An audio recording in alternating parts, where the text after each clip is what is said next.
Các ngươi đang làm cái gì? Đây chẳng phải là tên phế vật ở rể nhà An gia sao? Đã bị người bắt gặp rồi thì ta sẽ nói thẳng, ngươi đã bị An gia đuổi ra khỏi nhà rồi. An Nhiên, ở rể 5 năm nay ta đã buông bỏ tất cả tôn nghiêm vì An gia các ngươi mà hầu hạ trước sau, vất vả nhọc nhằn. Ngươi lại dám đối xử với ta như vậy, ngươi cũng chẳng tự soi gương xem mình là ai. Con cóc nghèo kiết xác cũng muốn xứng với An Nhiên. Cái này á, là ta mua cho An Nhiên đấy. Ngươi làm thuê mấy chục kiếp cũng chẳng mua nổi đâu. Đồ ăn bám, dọn đồ cút xéo đi, ta liều mạng với ngươi. Đồ phế vật, đây là nơi ngươi nên đến sao? Đồ phế vật, suốt ngày vụng về. Con gái ta sao lại gả cho tên phế vật như ngươi? Cơ quan nghiên cứu cho biết, tính đến tháng 2 năm 2023, thu nhập bình quân hàng tháng của thanh niên tại các thành phố hạng nhất đã đạt 7 ly. Thu nhập bình quân tháng ở thành phố hạng 2 là 5 ly. Ta lại hôn mê 3 tháng rồi, tăng so với quý trước. Xin lỗi, số điện thoại quý khách vừa gọi hiện không liên lạc được. Lâm Phong, ngươi ăn không ở không nhà An gia bấy lâu nay, giờ lại nằm liệt giường, cũng chẳng còn ích gì cho An gia ta nữa. Từ nay về sau ngươi với ta coi như xong. Đồ đạc của ngươi đã được đóng gói để ở khách sạn Hữu Lạc, ngươi bảo người đến lấy đi. Tiểu Trịnh, chủ nhiệm, nghe nói thằng nhãi này trước đây là ở rể nhà An gia, sau đó bị An tiểu thư đuổi ra khỏi nhà, chắc là chẳng có mấy đồng dính túi. Ngươi nói xem với chi phí y tế cao như vậy, nó có trả nổi không? Trưởng khoa cứ yên tâm, ta đã sớm dặn dò bảo vệ rồi, bảo họ canh giữ tất cả các lối ra của bệnh viện. Nếu không trả được thì hôm nay hắn đừng hòng bước ra khỏi cổng bệnh viện. Kỳ lạ thật, hắn ta trước giờ vẫn hôn mê bất tỉnh, hôm nay An tiểu thư tái hôn với Vương thiếu gia thì hắn ta lại tỉnh lại. Ngươi nói xem sao lại thế? An Nhiên sắp kết hôn. Bảo vệ, đại ca ta không có ý định quỵt tiền, không trả nổi viện phí phải không? Ta sẽ thanh toán hết. Vậy thì tốt nhất là đưa hóa đơn cho hắn ta xem. Hóa đơn dài thế này thì phải tốn bao nhiêu tiền đây? Biết thế này, thà cứ hôn mê bất tỉnh cho rồi. Cho hỏi có thể ghi nợ được không? Chúng ta là tập đoàn Hữu Lạc, bệnh viện tư nhân hàng đầu, không chấp nhận nợ. Quả nhiên là một kẻ nghèo rớt mồng tơi. Không có tiền thì anh nằm viện làm gì? Chỉ riêng 3 tháng ICU này là con số này 500.000 lận đó. Một khoản tiền khổng lồ. Một tên ở rể bị nhà họ An đá ra khỏi cửa thì lấy đâu ra tiền mà trả? Chắc là ngay cả một phần nhỏ cũng bằng 3 năm lương của anh. Nhưng ta chỉ có chừng này thôi. Ta nghèo đến mức dọa cho họ sợ đến mức này. Cuộc đời ta thật thất bại. Tìm viện trưởng. Viện trưởng, ở đây có chút chuyện, mời ngài qua đây một chuyến. Không thể nào, chuyện này lại kinh động đến cả viện trưởng. Chuyện gì vậy? Gấp gáp thế. Không biết, ta đang họp với lãnh đạo cấp cao của tập đoàn sao? Đây, không phải là tên ở rể nhà họ An hôn mê 3 tháng sao? Sao, là vì không trả nổi viện phí? Chuyện như thế này cũng cần ta phải đích thân xử lý sao? Hay là gửi đến đồn cảnh sát? Viện trưởng, hắn ta lại lấy ra 500 đồng. Thật khó tin, ta đã nhiều năm không thấy tờ tiền 100 đồng rồi. Cả thảy 5 tờ có thể quen biết một đại gia hàng đầu như vậy. Hiệu suất của bệnh viện mấy năm tới không cần phải lo nữa. Ta thăng chức phó tổng tập đoàn cũng chỉ là chuyện sớm muộn. Viện trưởng, viện trưởng, nhanh điều tra tất cả thông tin của hắn ta. Ta phải báo cáo lên cấp trên. Nghiêm trọng vậy sao? Chủ tịch, dự án ở trung tâm thương mại lại bị tập đoàn Vương Thị cướp mất rồi. Điều này có nghĩa là cổ phiếu của tập đoàn Hữu Lạc chúng ta trực tiếp rớt xuống đáy. Đúng vậy, tập đoàn Vương Thị đang từng bước thôn tính thị trường của chúng ta. Nếu chúng ta không thể huy động thêm vốn, tập đoàn sẽ phải tuyên bố phá sản. Chủ tịch, chuyện gì? Không thấy ta đang họp sao? Vừa có một người tỉnh lại ở bệnh viện. Tỉnh lại thì có gì mà phải hốt hoảng? Ta đang bận việc chính, mau ra ngoài cho ta. Ngài nghe ta nói hết đã. Người đó lúc thanh toán nhẹ nhàng lấy từ trong túi ra 500 đồng. 500 đồng gì cơ? Giàu có như vậy sao? Nhìn khắp cả Long Thành này, ngay cả tập đoàn Hữu Lạc chúng ta cũng không thể trong thời gian ngắn huy động được một khoản tiền lớn như vậy. Lần này ngài tại bệnh viện chúng ta đã tiêu hết 5 hào, thành công thăng cấp thành hội viên Hắc Kim Chí Tôn Hữu Lạc. Chỉ có tài sản đạt 100 đồng trở lên mới có tư cách đăng ký. 5 hào, mắc, đúng là hơi mắc. Nhưng ngài đã có tấm thẻ này rồi, có thể đến bất kỳ khách sạn nào thuộc tập đoàn, còn cả nhà đấu giá đều được hưởng đãi ngộ như khách VIP. Đúng, còn nữa, nếu lần sau ngài lại bị đánh bất tỉnh, hãy nhớ ghé thăm chúng ta một lần nữa nhé. Hành chi viện phí rẻ thế, hóa ra là cái bẫy tiêu dùng khi làm thẻ. Ta có việc gấp, ta phải đi trước. Ta có đúng 1 đồng, 5 hào còn lại không cần thối đâu. KPI cả năm nay đều đã vượt chỉ tiêu rồi. Tiệc thắng này Vương viện trưởng bao hết. Cảm ơn Vương viện trưởng.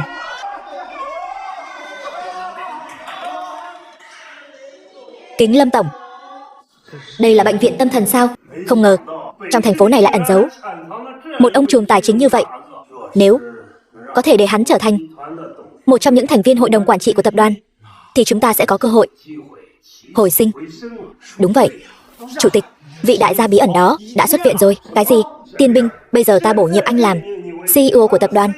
Nhất định phải tìm ra vị đại gia bí ẩn này cho ta. Đừng đánh rắn động cỏ. Nhớ kỹ, tuyệt đối không được để người của Vương thị tập đoàn biết đến sự tồn tại của hắn.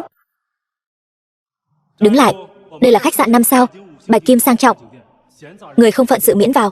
Ta đến tìm người. Những người có thể vào ở khách sạn chúng ta đều là người giàu có. Từng người đều cần có thẻ thành viên của khách sạn mới được vào ở. Ngươi cũng chẳng tự soi gương xem mình là ai, lại còn đòi vào đây thẻ hội viên.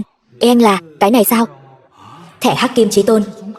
Chỉ những người sở hữu tài sản trên 100 đồng mới có tư cách thăng cấp thành hội viên Hắc Kim Chí Tôn.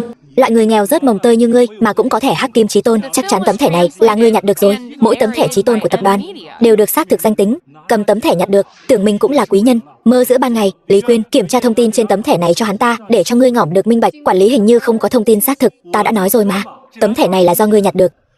Chủ tịch, vừa nhận được tin thẻ Hắc Tôn thần bí đó đã đăng nhập ngay tại khách sạn 5 sao thuộc tập đoàn của chúng ta.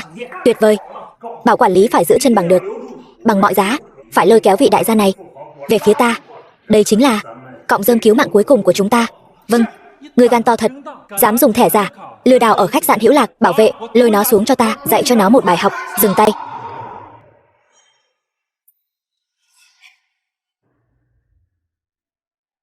Ngài có sao không? Lũ khốn kiếp này dám động tay động chân với khách VIP hạng cô. Quản lý, hắn ta là kẻ lừa đảo, cầm thẻ nhặt được, định trà trộn vào khách sạn. Mở to mắt của ngươi ra mà nhìn cho kỹ, hắn là người mà ngay cả chủ tịch cũng phải nể mặt 3 phần đấy. Ngươi gan to lắm, dám đuổi hắn ra ngoài. Loại người như hắn làm sao có thể là nhân vật lớn được? Quản lý, ngài đừng tin hắn ta. Quản lý, thông tin tài sản đã có rồi. 8.000 đồng. Quản lý, ta biết 8.000 là rất ít, nhưng cũng không cần phải hô lên như vậy chứ. Ta thật sự có việc gấp. Ta vào trước đây, mau mở đường cho Lâm tiên sinh. Mời ngài.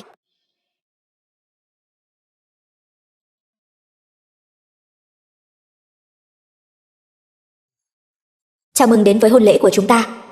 Cảm ơn mọi người đã đến đây hôm nay tham dự lễ đính hôn của ta và An Nhiên. Ta tuyên bố, từ hôm nay trở đi, Vương thị tập đoàn của ta chính thức liên hôn với An gia. Ta tin rằng sau khi liên hôn, chúng ta nhất định sẽ cùng nhau tạo nên một sự nghiệp lớn. Ta xin kính mọi người một ly con gái gả cho Vương thiếu. An gia chúng ta coi như là đã làm rạng danh dòng họ rồi. An Nhiên, ai cho tên vô dụng này vào đây?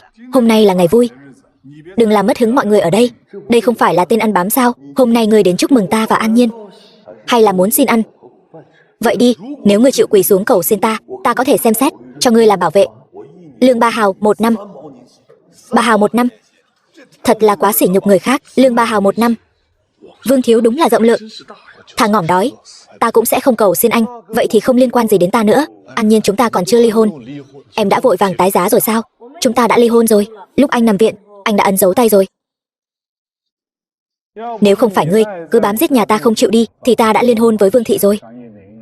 Bây giờ cuối cùng cũng đá được cái tên vô dụng nhà ngươi ra khỏi cửa, đón rể quý về nhà. An gia chúng ta bay lên như diều gặp gió, chỉ là chuyện sớm muộn thôi. Lâm Phong, ngươi ở nhà họ An ta đã ăn không ngồi rồi 5 năm trời. Nhà họ An ta không bạc đãi ngươi. Đây là thứ ngươi khi đến An gia đã cầm theo. Cầm cái thứ đồ bỏ đi này, cút xéo cho ta. Hóa ra các người đã lên kế hoạch từ trước. Tất cả chuyện này, An Nhiên, ta ở rể 5 năm nay, chẳng lẽ ngươi đối với ta không có chút tình cảm nào sao? Tình cảm cũng phải xem môn đăng hộ đối. Ta đường đường là đại tiểu thư An gia, sao có thể với một tên bần cùng sống cả đời được? An Nhiên, ta ngưỡng mộ là người đàn ông thành đạt giàu có, sự nghiệp vững vàng. Dù sao thì ta cũng coi như đã nghe được lời nói thật lòng của ngươi rồi. Đi đi, người ta trai tài gái sắc trời sinh một cặp. Tên vô dụng, đừng có ở đây làm trò cười cho thiên hạ. Phải đó, giả bộ thâm tình cái gì chứ? Cút ra ngoài cho ta. Xin chào, Lâm tiên sinh ở đâu? Ta không biết Lâm tiên sinh. Xin hỏi, ai là Lâm tiên sinh? Hắn không phải là Đặng Tiên Binh, CEO của tập đoàn Hữu Lạc sao? Tập đoàn Hữu Lạc cũng là nhân vật tầm cỡ đấy. Ta chính là Lâm Đa Đa. Không ngờ ta ẩn giấu sâu như vậy mà vẫn bị Đặng tổng của tập đoàn Hữu Lạc nhìn ra được. An lão gia không phải họ An sao? công ty ta đang muốn cùng quý công ty bàn về việc hợp tác tiếp theo. Ta nghĩ ngươi chắc là nhầm rồi. Người ta muốn tìm tên là Lâm Phong. Ngài nói đùa sao? Với thân phận địa vị của ngài, sao có thể quen biết tên phế vật bị đuổi ra khỏi cửa chứ? Ngươi nói gì? Các ngươi đã làm gì Lâm Phong tiên sinh? Dám đuổi Lâm Phong tiên sinh đi? Lâm Phong tiên sinh đâu? Lâm tiên sinh, ta là Lâm Phong, ngươi tìm ta có việc gì? Hắn rốt cuộc là nhân vật nào?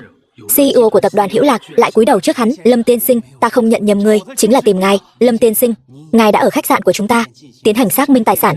Hiện tại ngài đã là siêu VIP của chúng ta. Cái gì? Chỉ có những phú hào tài sản trên trăm đồng mới có thể trở thành VIP của tập đoàn Hữu Lạc. Tên quản lý sảnh vừa mạo phạm ngài kia đã bị ta sa thải rồi. Đặng tổng, ngài xem, công ty ta thấy ngươi nghĩ nhiều rồi đấy. Đắc tội với Lâm Phong tiên sinh mà còn muốn bàn chuyện hợp tác tiếp theo. Được, vậy phải xem ý của Lâm Phong tiên sinh.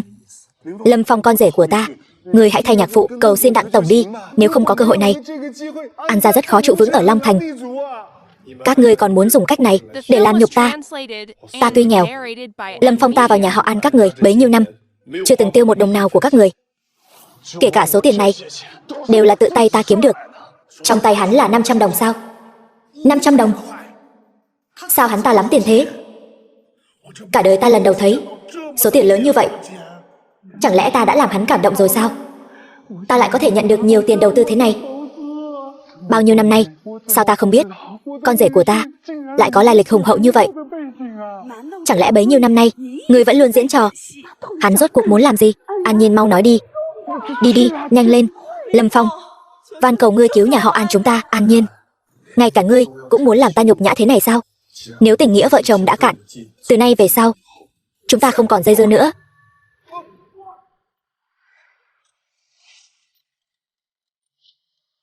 Con rể, xin chào, đây chính là ngân hàng lớn nhất Long Thành. Tiêu rồi, trên người không còn một xu, lại ném cả tiền ăn cả tháng ra ngoài hết rồi. Biết thế lúc nãy không làm màu nữa, hình như ta quên mang tiền rồi. Cái gì? Không có tiền mà dám gọi xe sao?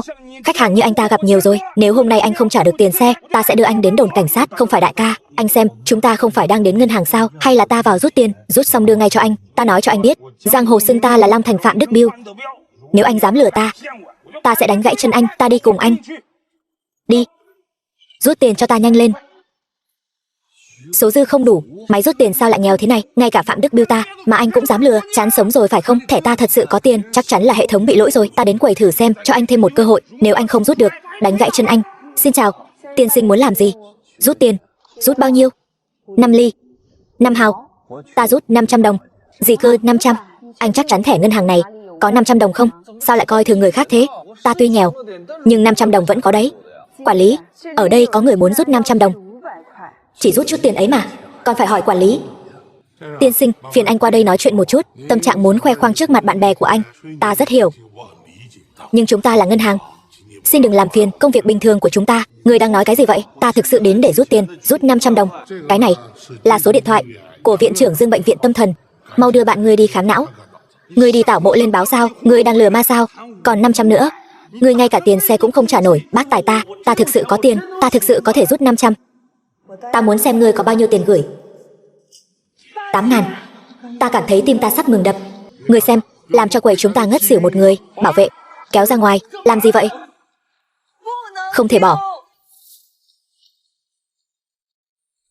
Quản lý, hắn là khách lớn. Tiền gửi của hắn vậy mà thực sự có 8.000. 8.000. 8.000. Hóa ra người ngồi trên xe ta là một vị đại gia. Ta biết 8.000 là rất ít, nhưng cũng không cần phải hét lên như vậy chứ. 8.000. Không ngờ trong cuộc đời này lại gặp được một vị đại gia đỉnh cấp như vậy. Chỉ cần giữ được vị khách lớn này, không bao lâu nữa ta nhất định có thể thăng chức lên giám đốc chi nhánh. Đây chính là ơn trời ban cho ta. Ta nhất định phải nắm bắt cơ hội này. Mau bắt lấy hắn, tuyệt đối không thể để hắn đến ngân hàng khác. Các ngươi làm gì vậy? Ta chỉ đến rút chút tiền thôi mà. Xin lỗi, vừa rồi là ta quá sơ suất. 500 đồng là số tiền quá lớn, ta không có quyền hạn. Ta phải xin ý kiến giám đốc của chúng ta. Giám đốc của chúng ta đến rồi. Lâm tiên sinh, do số tiền mà ngài muốn rút là rất lớn, vượt quá dự trữ tiền mặt của ngân hàng này. Chỉ rút 500 đồng mà ngươi muốn điều từ tổng hành. Ngân hàng các ngươi cũng quá nghèo rồi đấy. Nếu như không giữ được vị khách lớn như ngài, ngân hàng có thể thực sự sẽ phá sản. ta cũng sẽ bị tập đoàn sa thải. Ngài phê bình đúng lắm, là ngân hàng chúng ta bất tài. Vẫn mong Lâm tiên sinh cho chúng ta thêm một cơ hội nữa. Toàn thể nhân viên chú ý, phải sử dụng mọi biện pháp, huy động tất cả nguồn lực ngân hàng trong thành phố này, điều toàn bộ tiền đến tổng hành. Nhất định phải đáp ứng nhu cầu của Lâm tiên sinh, tốc độ phải nhanh.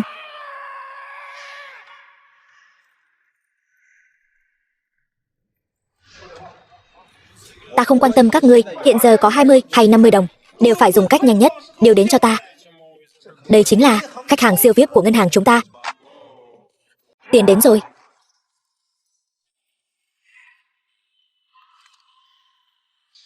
Được thấy tận mắt 500 đồng. Ta ngỏm cũng không tiếc, nhiều tiền như vậy, dù ta có lái xe chạy khắp thế giới cũng không kiếm được. Những người này hơi quá lời rồi đấy. Rút 500 đồng cứ như rút 500 triệu vậy. Ngươi thấy ta không lừa ngươi chứ? Vất vả cho ngươi đã đi theo ta lâu như vậy. 50 đồng này là tiền xe của ngươi. Cười nói một hồi mà đã tặng 50 đồng cho người khác. Quả nhiên là bậc nhất phú hào. Từ nay về sau ta chính là tài xế của ngài. Ngươi muốn làm tài xế cho ta sao? Đúng vậy, Lâm lão bản, xin hãy nhận lấy lòng kính phục của ta, là ta có mắt như mù. Sau này xe của ta 24 giờ phục vụ ngài, sở hữu tài sản 8.000 đồng. Tên cự phách tài chính đó cuối cùng cũng lộ diện rồi. Cuối cùng cũng xuất hiện. Hắn rốt cuộc là ai? Ta đã phái người điều tra kỹ lưỡng. Hắn tên là Lâm Phong, xuất thân bần hàn, không có bất kỳ bối cảnh nào, ngay cả tiền học đại học cũng là tiền vay. Có thể sở hữu khối tài sản khổng lồ như vậy, vậy mà vẫn có thể giữ được sự khiêm tốn, giấu mình an toàn. Địch động mà ta bất động, địch phân tán mà ta tập trung, hay cho một chiêu giả heo ăn thịt hổ. Xem ra phía sau Lâm Phong nhất định có một tập đoàn tài chính khổng lồ thao túng. Chủ tịch không ổn rồi. Bình tĩnh, tất cả phải bình tĩnh. Lâm Phong rút từ ngân hàng của chúng ta 500 đồng. Cái gì? Rút 500 đồng? Sao giờ mới báo cho ta? Đó chính là quỹ lưu động của 10 ngân hàng thuộc tập đoàn chúng ta đó. Xem ra hắn muốn bí mật chuyển tiền, tuyên chiến với Vương thị tập đoàn chúng ta. Kẻ này mưu lược hơn người, không thể xem thường. Một khi hợp tác với Hữu Lạc tập đoàn sẽ là một mối đe dọa đối với Vương thị tập đoàn chúng ta. Nhanh chóng sắp xếp người theo dõi Lâm Phong cho ta, tiếp tục theo dõi động tĩnh của hắn.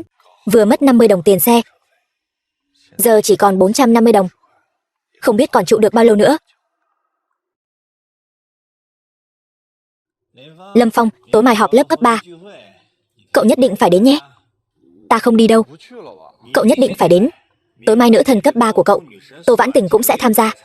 Vãn Tình, bạn học cũ ơi, lâu quá không gặp. Các bạn học cũ, xin lỗi mọi người, chỗ này hơi xa, ta đến muộn. Lâm Phong đến rồi, mau ngồi đi. Lâm Phong, mấy năm không gặp, cậu làm ở đâu vậy? Cậu ta là rể nhà họ An, sống nhờ vợ đấy. Vậy chẳng phải là kẻ ăn bám sao?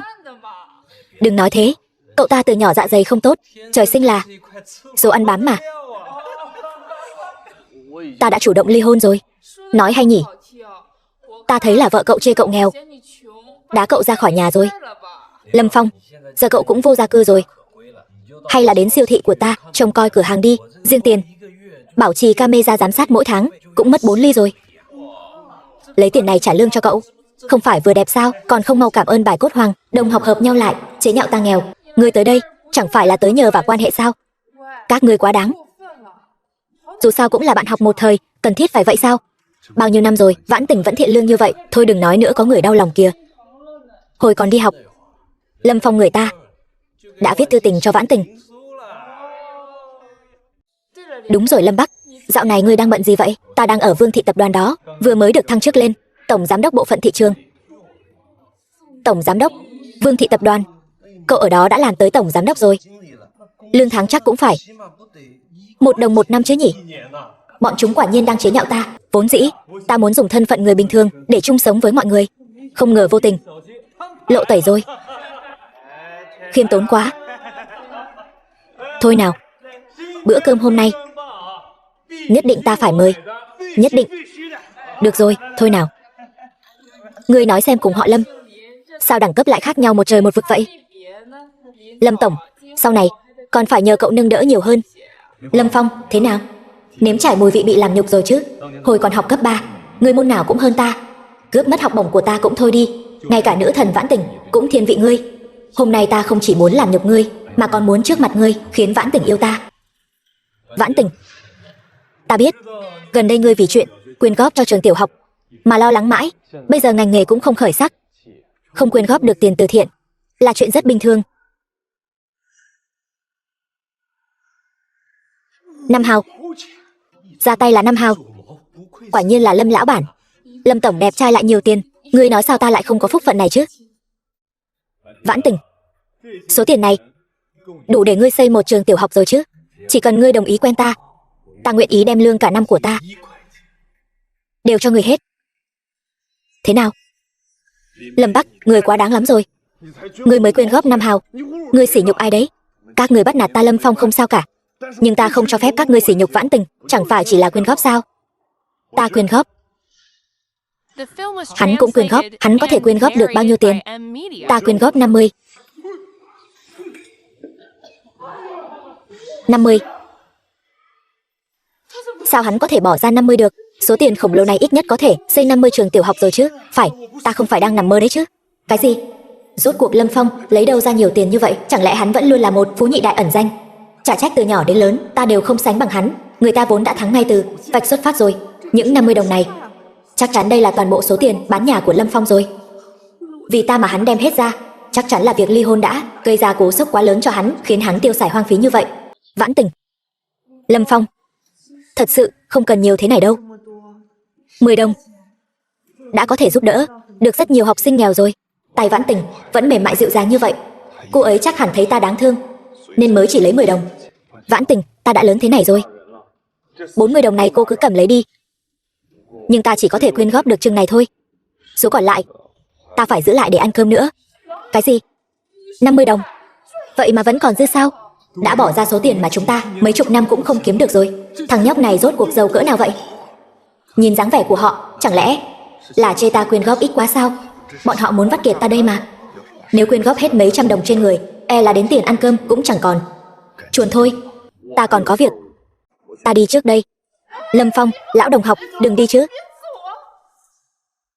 Ta đến tham dự buổi họp lớp không phải vì các cậu giàu có, mà là vì tình bạn.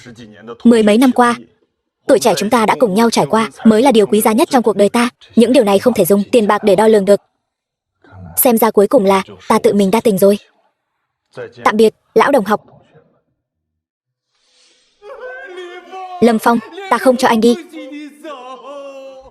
Mấy ngày nay tiêu nhiều tiền quá, bây giờ trong thẻ chỉ còn hơn 7.000 đồng. Không đi làm nữa, chắc là phải ăn đất thật rồi. Đây chẳng phải tên vô dụng ăn bám sao? Anh đến làm gì? Ta đến làm việc.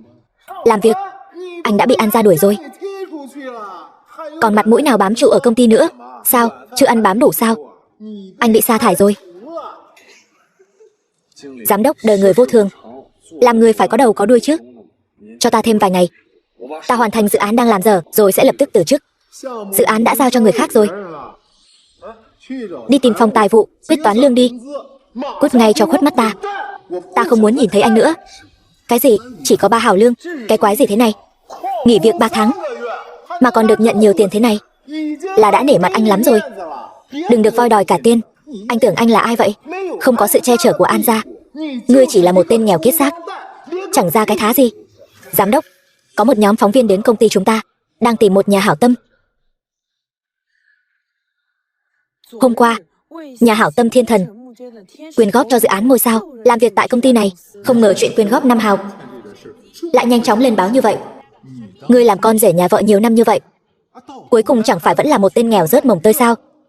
Còn ta, muốn quyên góp bao nhiêu cũng được. Đây chính là sự khác biệt. Các bạn phóng viên, thưa quý phóng viên, ta chính là người mà các vị đang tìm, nhà hảo tâm Thiên Thần. Chuyện quyên góp 5 hào chẳng đáng nhắc tới. Từ nhỏ mẹ ta đã dạy phải làm người có ích cho xã hội. Xin lỗi tiên sinh, chúng ta đang tìm một người tên là Lâm Phong. Có phải đang gọi ta không? Lâm Phong, các vị chắc chắn là nhầm rồi. Nhầm to rồi. Hắn ta chỉ là một tên nghèo rớt mồng tơi, lấy đâu ra tiền mà quyên góp cho dự án ngôi sao chứ? Không thể nhầm được. Lâm Phong tiên sinh đã quyên góp cho dự án ngôi sao 50 đồng đấy. 50 đồng. Lâm Phong tên con rể hèn hạ, sao hắn ta có thể có 50 đồng được? Này các người quá sỉ nhục người khác rồi đấy. Ta đúng là nghèo, nhưng 50 đồng ta vẫn có thể bỏ ra được. Lâm Phong, đây chính là Lâm Phong. Lâm Phong vậy mà có thể quyên góp 50 đồng.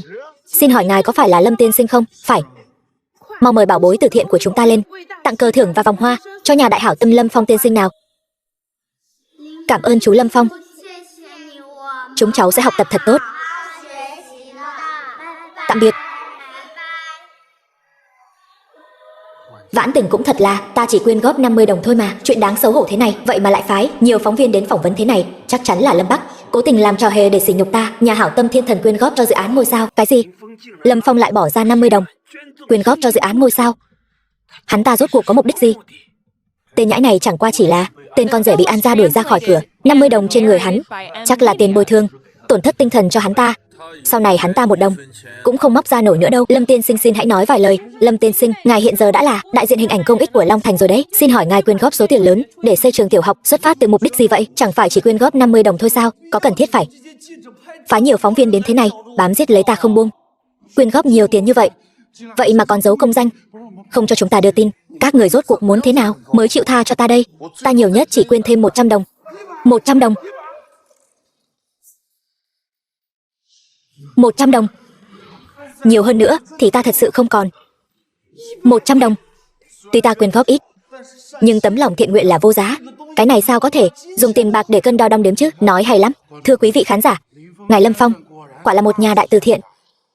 Bỏ ra 100 đồng, vậy mà đến mí mắt cũng chẳng chớp lấy một cái. Thật đáng sợ. Đúng vậy, có lẽ hắn ta chỉ muốn nâng cao độ nổi tiếng của mình, muốn một bước làm chấn động toàn bộ giới thương nghiệp Long Thành. Chủ tịch, chuyện này còn phải đoán sao?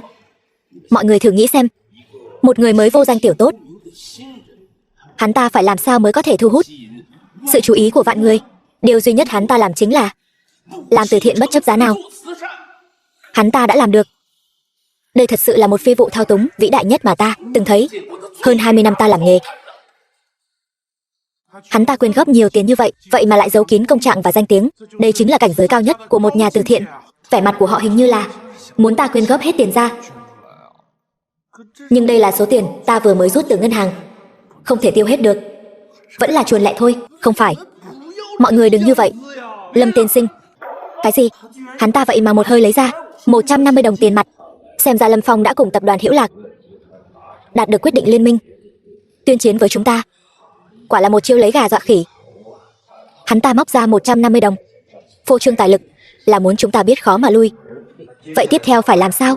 Tuy hắn ta sở hữu khối tài sản khổng lồ như vậy, nhưng hắn ta ở ngoài sáng, còn chúng ta ở trong tối. Ta đây tự có diệu kế. Đến lúc đó ta sẽ khiến hắn ta và nhà họ Tô vĩnh viễn không thể ngóc đầu lên được. Vãn Tình mời ta tham gia tiệc rượu, chẳng lẽ là muốn giúp ta thoát khỏi bóng ma ly hôn?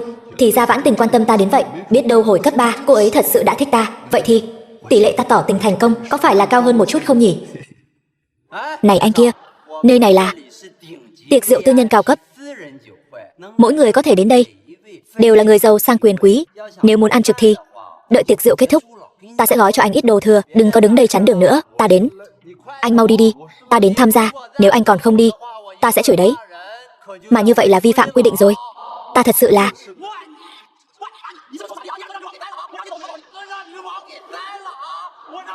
Cút xéo cho ta. Người mắng chửi cũng quá khó nghe rồi đấy. Người xem ta có giấy mời. Ta thấy tên nghèo kiết xác này chắc chắn là muốn ăn trực uống trực. Ước chừng giấy mời cũng là hắn lừa đảo. Mà có, hôm nay ngươi coi như là sa vào tay ta rồi. Khoan đã, tiệc rượu có quy định, phàm là những ai đến tham gia tiệc rượu đều phải quyên góp một khoản tiền từ thiện, số tiền không giới hạn. Nếu không quyên góp nhất định không cho vào. Cái gì? Còn phải quyên góp nữa sao? Nhưng trong túi của ta chỉ còn lại vài trăm đồng, lộ tẩy rồi chứ gì. Ta xem ngươi ngay cả một xu cũng không lấy ra được chứ gì. Sao vậy? Không có tiền sao? Vậy thì đừng miễn cưỡng nữa, mau đi đi. Đừng ở đây làm trò cười cho thiên hạ. Ngươi đi đi. 10 đồng nhiều vậy sao? Ta không nhìn lầm chứ? Ở nơi sang trọng này, làm việc nhiều năm như vậy, ta vẫn là lần đầu tiên nhìn thấy mệnh giá lớn như vậy. Ta hơi khó thở rồi. Nhìn phản ứng của hắn, nhất định là chê ta quyên góp quá ít. Nhưng ta thật sự không còn tiền nữa rồi. Nếu không thì nhân lúc bây giờ mau lẻn vào trong đi. Lẽ nào đây chính là thế giới của người giàu sao? Bình tĩnh tuyệt đối không thể để bọn họ nhìn ra vẻ chưa từng trải của ta. Ban tổ chức sao có thể để kẻ như vậy trà trộn vào? Đẳng cấp gì vậy? Cùng chúng ta tham dự cùng một bữa tiệc, thật là xui xẻo. Phục vụ ơi, phiền giúp ta lấy một chai nước khoáng, có không? Cái dạng nghèo nàn của ngươi là làm sao trà trộn vào khách sạn được vậy? Biết tại sao lại bị nghẹn không? Đồ ăn của người giàu không phải thứ mà loại nghèo kiết xác như ngươi có thể tiêu xài nổi đâu. Vậy phiền anh, chào anh. Vừa nhìn loại nghèo kiết xác này là tới ăn trực uống trực rồi, đừng để ý tới hắn. Những người tới dự tiệc rượu đều là khách, ta vẫn nên làm tốt công việc của mình thôi. Xin lỗi anh, nước khoáng cần phải tự mua. Hiểu rồi. Mua chai nước mà cũng lề mề. 1 đồng, nhiều vậy, mở xưởng nước cũng đủ. Thưa anh chắc chắn anh dùng 1 đồng này mua nước hay là tiền bo? Thông thường ở hội sở cao cấp đều phải cho tiền bo, nhưng mà trong ví ta chỉ có nhiêu đây thôi. Phải làm sao bây giờ? Vẫn nên tiết kiệm một chút.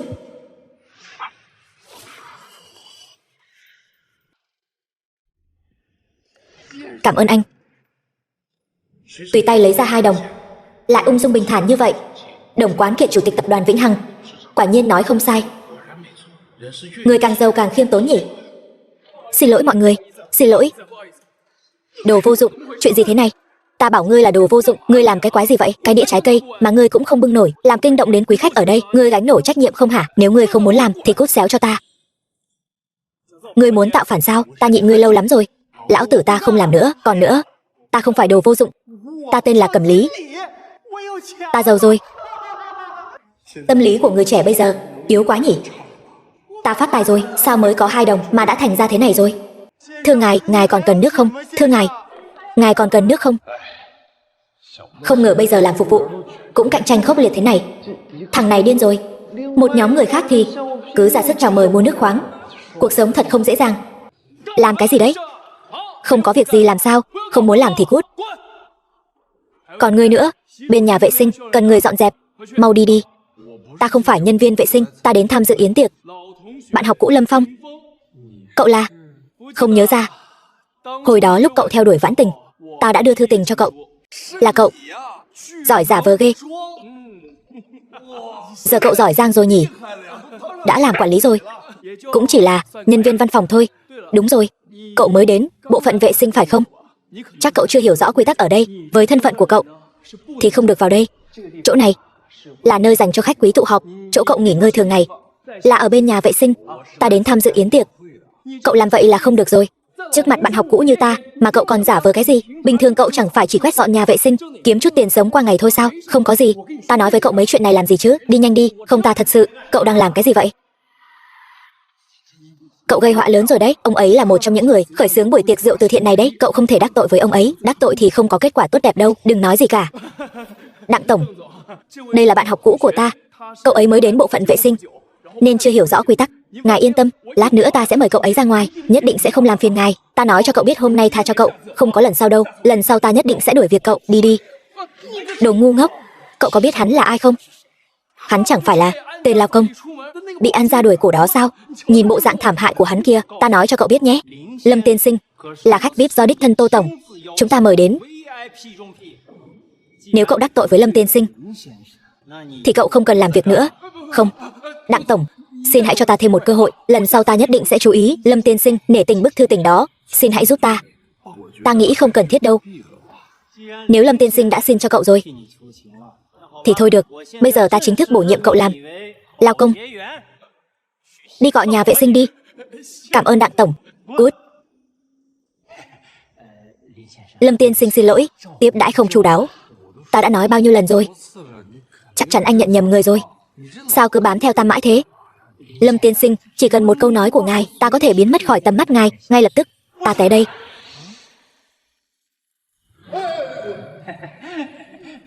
Lâm tiên sinh, phát hiện ra rồi sao? Yên tâm, ta té ngay đây. Ta cút đây. Chúc ngài vui vẻ. Không ngờ không chỉ là tên bám đuôi mà đầu óc còn có vấn đề nữa. Lâm Phong, Vãn Tình, không ngờ anh đến sớm vậy. Đúng vậy, tiệc rượu sắp bắt đầu rồi. Không biết mọi người đã đến đông đủ chưa? Là Vương Thiếu, An Nhiên. Ta nghe nói 4 đại gia tộc do Vương thị tập đoàn dẫn đầu sắp đuổi kịp GDP cả năm của một tiểu quốc Đông Nam Á rồi. Thật là giàu nứt đố đổ vách. Ta đã bảo sao mắt ta khó chịu thế. Hóa ra là có bụi bay vào. Một bữa tiệc sang trọng thế này mà sao anh lại trà trộn vào được? Lâm Phong là khách quý của Hữu Lạc tập đoàn chúng ta.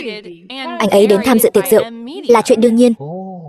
Ta đã bảo sao dạo này lắm tiền thế. Thì ra là bám víu Tô gia. Tô tiểu thư và ta chỉ là bạn bè, có thể bắt nạt Lâm Phong này, nhưng đừng sỉ nhục Vãn Tình. Sao ta lại sỉ nhục Tô tiểu thư được chứ? Ta chỉ muốn nhắc nhở cô ấy đừng bất cẩn kết bạn với một tên trộm. Anh nói gì? Đừng tưởng ta không biết anh đến đây làm gì. Mọi người, tên này có thể ngang nhiên lừa ăn lừa uống ở đây là vì hắn đã trộm tiền trong thùng quyên góp. Không ngờ tiệc rượu từ thiện của chúng ta lại có kẻ trộm trà trộn vào. Phải đó, nhìn bộ dạng nghèo nàn của hắn ta kìa, trông chẳng giống người tốt lành gì. Lâm Phong, ngươi ở nhà họ An ta bao nhiêu năm nay? Xem ra là nhà họ An ta không dạy dỗ ngươi nên người thật là thất bại. Lâm Phong tuyệt đối sẽ không làm chuyện như vậy. Ngươi nói vậy có bằng chứng không? Được, vậy ta sẽ cho ngươi bằng chứng.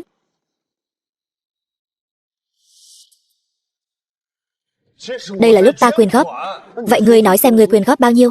Nếu trước mặt bao nhiêu người như vậy mà nói mình chỉ quyên góp 10 đồng, chắc chắn sẽ bị cười cho rụng răng. Ngươi căn bản là không quyên góp gì cả. Ra chính kinh, đi lục soát người hắn cho ta. Quả nhiên, hắn ta ăn trộm 1 hào. Thật là biết người biết mặt không biết lòng. Mọi người nghèo đều như vậy. Bây giờ người và tăng vật đều có đủ, ngươi còn gì để nói? Chỉ có 1 hào thôi mà. Các người vu oan giá họa cho người khác, ít nhất cũng phải tìm cái cớ nào đó khá hơn chứ. Ngươi thật là to gan lớn mật. 1 hào này chắc cũng gần bằng cả năm lương của ngươi rồi nhỉ? Ngươi bị làm sao vậy? Ta nghèo một chút, nhưng 1 hào sao có thể không có chứ? Lâm Phong, ngươi mắc mưu rồi. Chỉ cần làm hỏng danh tiếng của ngươi, dù ngươi có bối cảnh hùng hậu đến đâu, ngươi cũng không thể nào ngóc đầu lên được nữa. Đến lúc đó, kẻ thống trị Long Thành sẽ chỉ có Vương thị tập đoàn của ta. Kính thưa quý vị khách quý, kết quả quyên góp của tiệc rượu từ thiện đã có một nhà hảo tâm đã quyên góp cho hoạt động lần này một khoản tiền khổng lồ. Hôm nay, người đó chính là ngôi sao từ thiện của kỳ này. Bảo bối quyên góp 1 đồng rồi. Nếu không có gì bất ngờ, ngôi sao từ thiện chắc chắn là ngươi. Ta chỉ muốn cho mọi người thấy. Hãy nhìn xem, chỉ có Vương đại thiếu gia ta mới là ngôi sao từ thiện tốt bụng. Còn kẻ này là tên nghèo kiết xác muốn thừa cơ trèo lên. Hắn ta còn là một tên trộm bị ổi. Còn phải đoán sao? Ngôi sao từ thiện chắc chắn là Vương thiếu gia rồi. Dù sao Vương thị tập đoàn cũng là tập đoàn hùng mạnh. Vương thiếu gia, ta phải chúc mừng ngài trước. Tương lai ngài nối nghiệp cha, trở thành chủ tịch tập đoàn. Đừng quên tiểu đệ ta nhé. Nhất định rồi. Ngôi sao từ thiện tối nay là Lâm Phong, Lâm tiên sinh. Lâm Phong là ai vậy? Quyên góp 10 đồng. 10 đồng. Khoản tiền khổng lồ 10 đồng. 10 đồng. Sao có thể như vậy? Ta cứ tưởng quyên góp 1 đồng là ta nắm chắc phần thắng rồi. Không ngờ hắn ta lại quyên góp 10 đồng. Không thể nào, tuy ta không biết Lâm Phong lấy đâu ra nhiều tiền như vậy, nhưng hắn ta không hề bị lạc lối cho tiền bạc, mà lại dốc hết sức lực kiên trì sự nghiệp từ thiện. Chỉ quyên góp 10 đồng, cần gì phải lên sân khấu để phô trương chứ? Thật là mất mặt quá thể. Ta phản đối. Ai có thể chứng minh hắn ta quyên góp 10 đồng? Chỉ quyên góp 10 đồng. Còn cần chứng minh sao? Không chứng minh được thì đó chính là lừa đảo. Ta có thể chứng minh. Trên điện thoại của ta kết nối với video giám sát hiện trường, mọi người có thể xem qua. Đúng là hắn ta. Còn nữa, đây là danh sách tất cả các khoản quyên góp VIP trong ngày, tổng số không thiếu 1 xu. Để chứng minh sự trong sạch của Lâm tiên sinh, khoản quyên góp 10 đồng này quả thực là do Lâm tiên sinh quyên góp. Chỉ quyên góp 10 đồng lại làm ầm ĩ như vậy. Bọn họ chắc chắn là muốn làm nhục ta trước mặt Vãn Tình. Ta phải làm sao bây giờ? Các người thật quá đáng. Ta Lâm Phong tuy nghèo, nhưng các người cũng đừng lấy 10 đồng 1 hào để làm nhục ta chứ. Nếu các người chê ít, vậy thì ta quyên góp thêm 100 đồng vậy.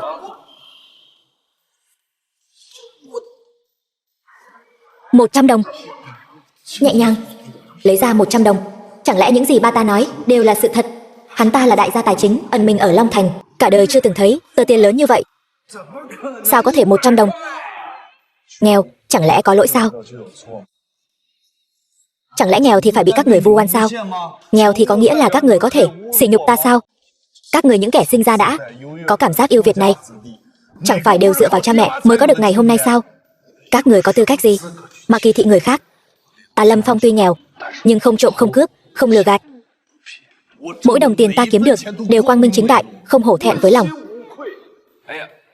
Nhìn vẻ mặt của bọn họ kia, hình như vẫn cảm thấy chưa đủ. Nếu còn ở lại đây nữa thì tiền trên người ta sẽ bị quyên góp hết mất. 100 đồng này ta quyên góp. Không cần nữa. Cứ như vậy không cần nữa. Đi thôi Vãn Tình.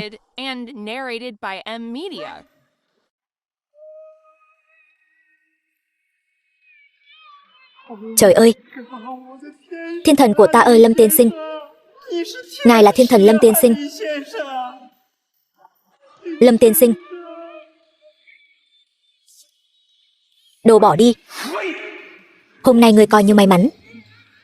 Buổi đấu giá tối mai, vương gia ta nhất định phải có được. Ta nhất định sẽ đạp ngươi dưới chân. Bảo bối đừng giận.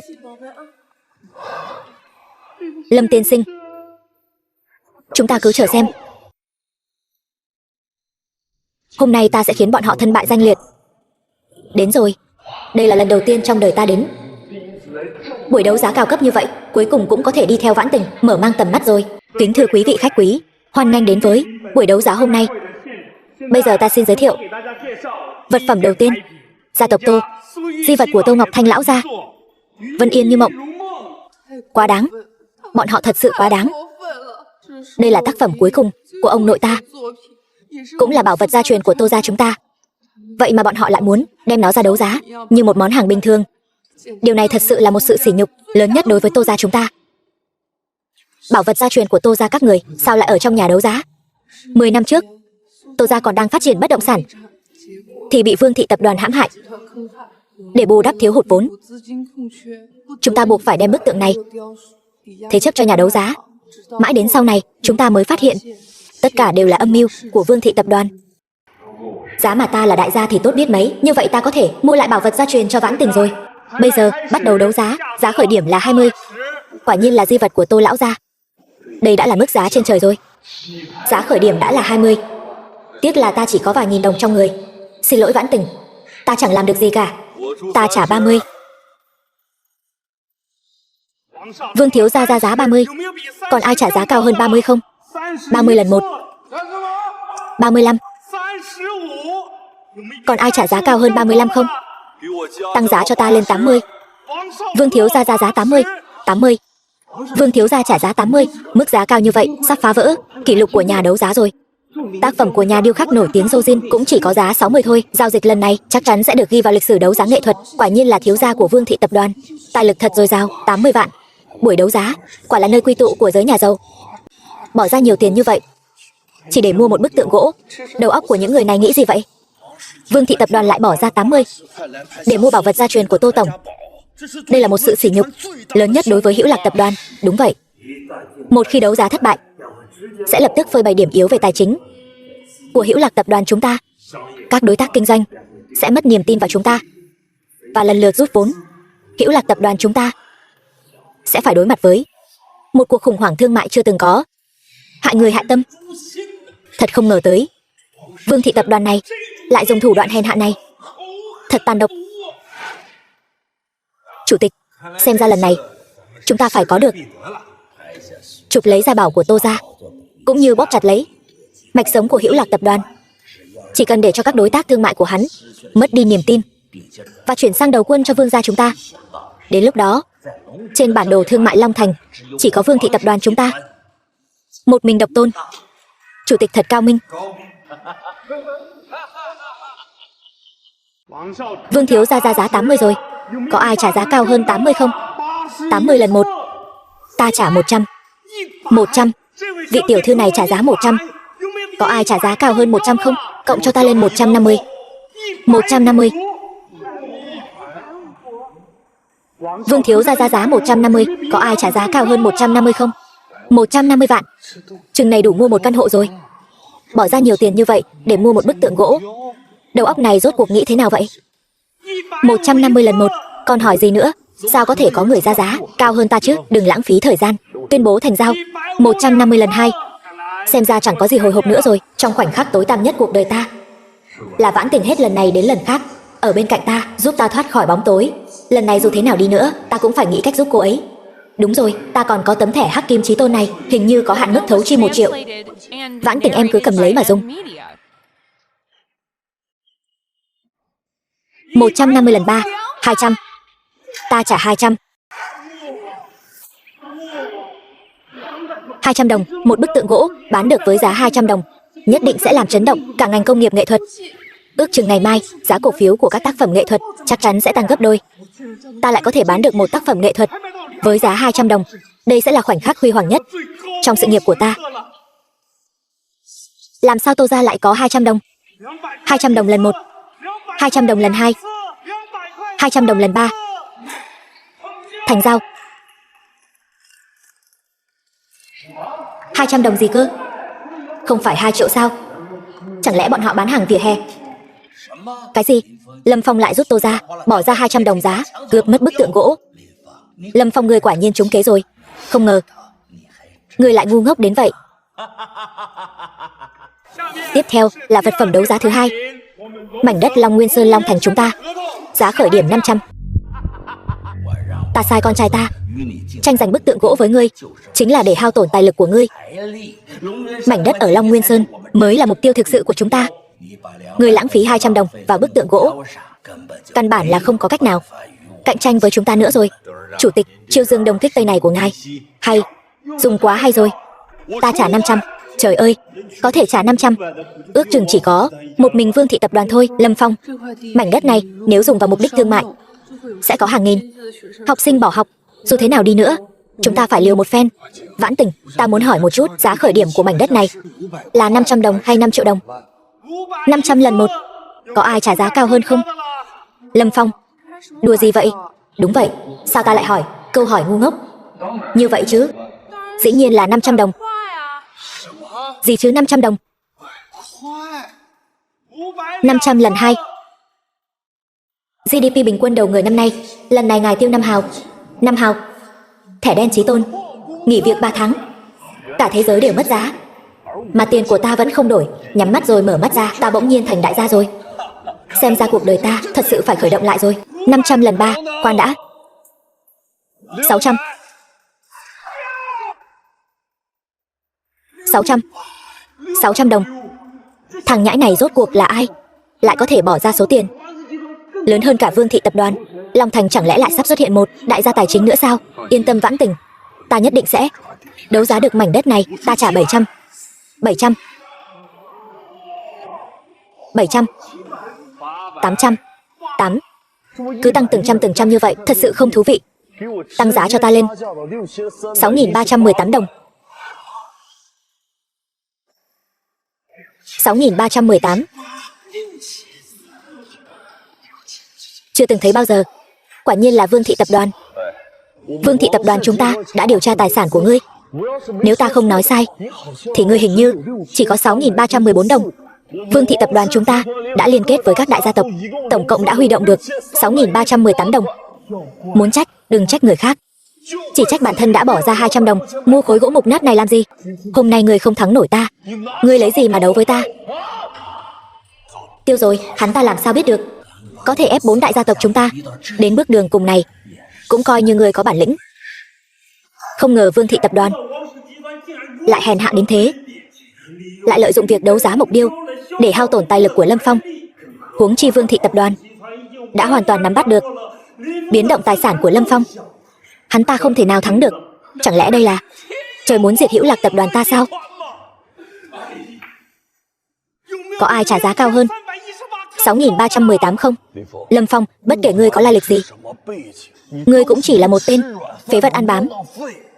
6.318 lần 1. Trước đây ta đã cướp mất người phụ nữ của ngươi, đuổi ngươi ra khỏi An gia. Lần này ngươi vẫn không thắng được ta đâu. 6.318 lần 2. Ta muốn cho ngươi biết, chỉ cần ở Long Thành, chỉ cần là thứ Vương gia ta nhìn trúng, sớm muộn gì cũng thuộc về Vương gia ta. Bảo bối, anh giỏi lắm. Thiếp thật sự đã không lấy nhầm chồng. Khoan đã, ta trả 6.324 đồng. 6.000. Sao có thể? Ta đã cho hành trưởng điều tra rõ ràng tài sản của hắn, sao có thể còn dư ra 10 đồng? Sao có thể còn dư 10 đồng được?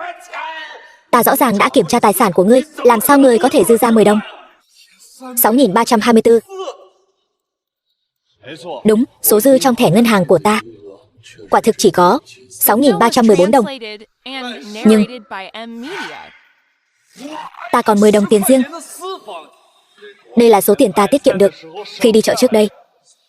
Vậy nên ta có tổng cộng 6.324 đồng. Hay, thật là một chiêu bất ngờ. Tuyệt quá. Lâm Phong đúng là cứu tinh của Hữu Lạc tập đoàn chúng ta. Chúng ta cuối cùng cũng được cứu rồi. Thành công rồi. Chúng ta cuối cùng cũng có thể phản công rồi. Lâm Phong, ta yêu ngươi. 6.324 lần 1, 6.324 đồng lần 2, 6.324 lần 3.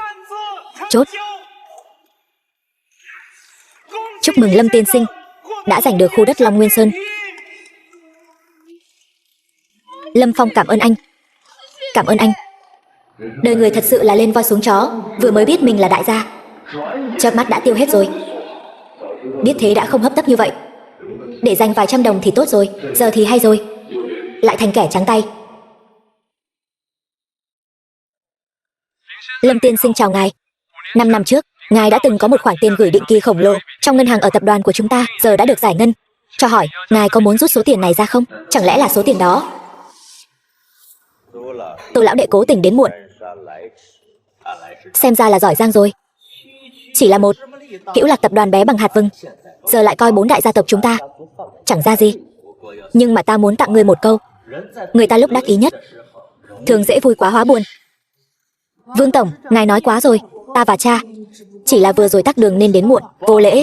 Ở đây không có phần kẻ hậu bối như người lên tiếng. Không biết hôm nay mời Tô gia chúng ta đến đây là có chuyện gì?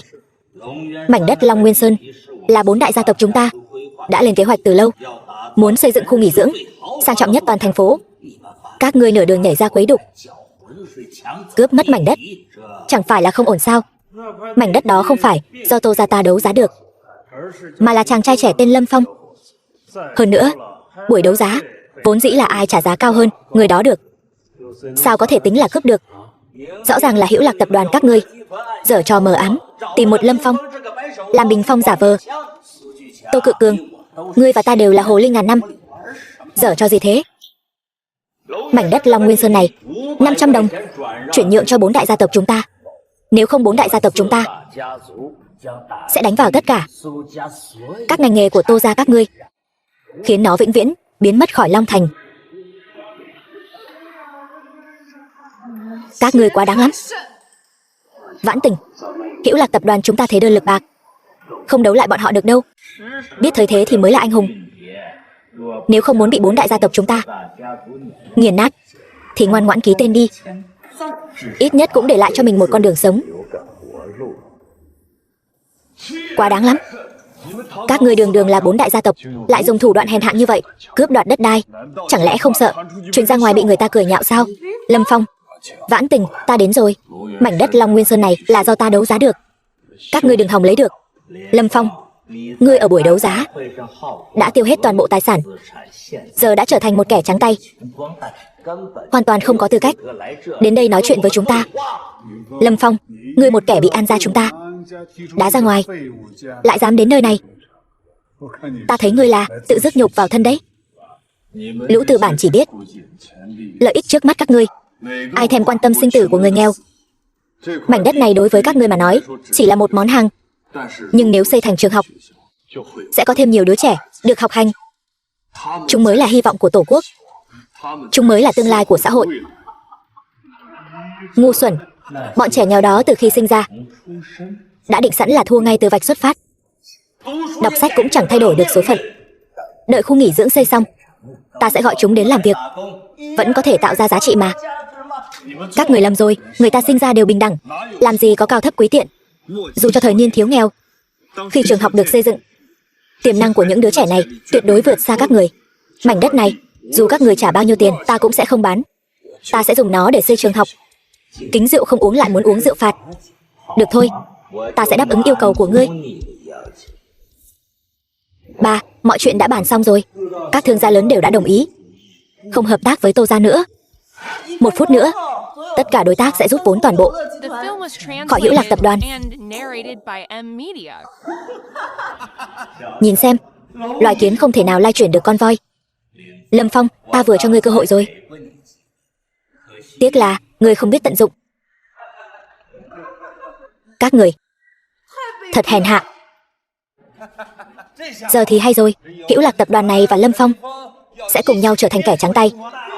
Đúng, ngươi nói đúng. Lâm Phong, ta đã nói với ngươi rồi, phế vật chung quy vẫn là phế vật. Ngươi giàu lên sau một đêm thì đã sao?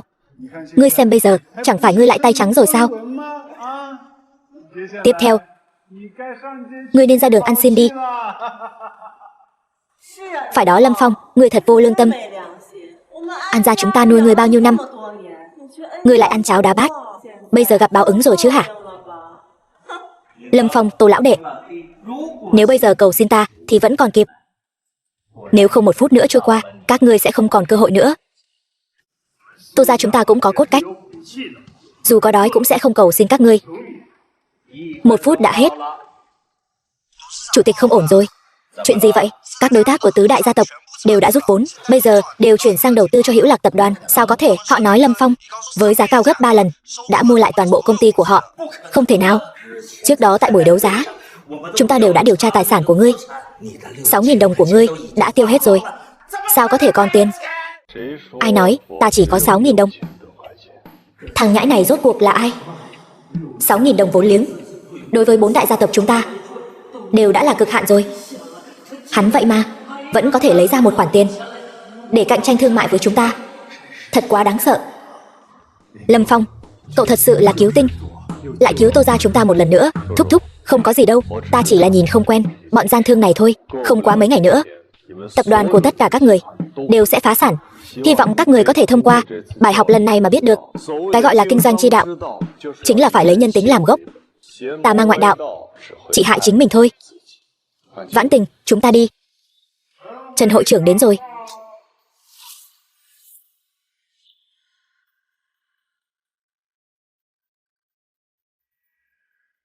Lâm Phong, vị này là Trần hội trưởng, ông ấy là nhị đương gia của Thiên Tứ tập đoàn, cũng là hội trưởng Thương hội Long Thành. Nếu ai có thể được ông ấy ủng hộ thì sẽ có quyền lên tiếng tuyệt đối trong Thương hội Long Thành. Một thằng nhãi danh vô danh tiểu tốt, vậy mà có thể khiến 4 đại gia tộc trở nên khốn đốn như vậy, thật sự nằm ngoài dự đoán của ta. Trần hội trưởng, thằng nhãi này ngông cuồng hống hách, cướp mất khu đất Long Nguyên Sơn. Ông phải làm chủ cho 4 đại gia tộc chúng ta chứ. Lão Vương, khu đất này rõ ràng là Lâm Phong dựa vào thực lực đấu giá được, kẻ muốn cướp cũng là các người. Đấu giá được thì đã sao? Chỉ là một tên tiểu tốt vô danh, muốn giở trò trước mặt ta, đúng là nằm mơ giữa ban ngày. Phát triển khu nghỉ dưỡng là dự án hợp tác cùng có lợi của tập đoàn, tuyệt đối không cho phép tập đoàn lãng phí nguồn lực quý giá như vậy và một dự án công ích. Lâm Phong, dù cậu có nhiều tiền đến đâu, e rằng là hơn 1 vạn đấy, thì tất cả tài chính của 10 đại gia tộc Long Quốc đều nằm dưới sự quản lý của tập đoàn chúng ta. Có gần 2 vạn. Cậu vậy mà dám múa rìu qua mắt thợ, đúng là tự tìm đường ngỏm. Lâm Phong không còn gì để nói, cứng họng rồi chứ gì. Chút tiền ấy của cậu trong mắt Trần hội trưởng chẳng qua chỉ là muối bỏ bể. Chỉ cần Trần hội trưởng muốn thì bất cứ lúc nào cũng có thể nghiền nát cậu. Đây chính là kết cục của việc đối đầu với thương hội chúng ta. Phải đó Lâm Phong, anh thật sự không biết nhìn thời thế. May mà ta đã ly hôn với anh rồi, nếu không An gia sẽ bị anh hại thảm. Lâm Phong, ta khuyên cậu vẫn nên ngoan ngoãn ký hợp đồng đi. Có lẽ ta sẽ khai ân, chừa lại cho cậu 50 mét vuông đất để cậu xây một trường tiểu học thế nào? 50 mét vuông? 50 mét vuông thì xây được cái gì? Các người quá đáng lắm rồi. Nếu ta không đồng ý thì sao? Vậy thì ta sẽ tập hợp 10 đại gia tộc, đuổi Hữu Lạc tập đoàn và cậu ra khỏi Long Thành. Đến lúc đó sẽ không có công ty kiến trúc nào dám hợp tác với cậu đâu. Dự án công ích của cậu chắc chắn sẽ giang dở. Lâm Phong, vẫn nên ký đi. Tô gia ta không thể làm liên lụy cậu được nữa. Tô lão đệ quả là người thức thời. Lâm Phong, Lần này biết thế nào là núi cao còn có núi cao hơn chưa? Cho dù cậu có nhiều tiền đến đâu, cũng chẳng đấu lại được Thiên Tứ Tập đoàn. Ta đã nói là ta không đồng ý. Có tác dụng gì chứ? Vậy thì để Hữu Lạc Tập đoàn và Lâm Phong biến mất khỏi Long Thành đi. Trần hội trưởng ngài cứ yên tâm, ta sẽ lập tức cho người sắp xếp. Lâm Phong, anh đang tìm người cứu viện sao? Hôm nay dù là Ngọc Hoàng Đại Đế có đến cũng không cứu được anh và Tô ra đâu. Bảo vệ đưa đi. Tôn tổng, Thiên Tứ Tập đoàn của các ông chẳng lẽ cũng bất chấp tín nghĩa như vậy sao? Đương nhiên là không. Thiên Tứ Tập đoàn rất coi trọng chữ tín. Sao có thể dùng thủ đoạn hèn hạ như vậy chứ? Chẳng lẽ anh ta thật sự đang gọi điện cho Tôn hội trưởng? Tôn tổng là tổng tài của Thiên Tứ Tập đoàn chúng ta, thân phận tôn quý. Một kẻ vô danh tiểu tốt như cậu ta làm sao có thể tiếp cận được?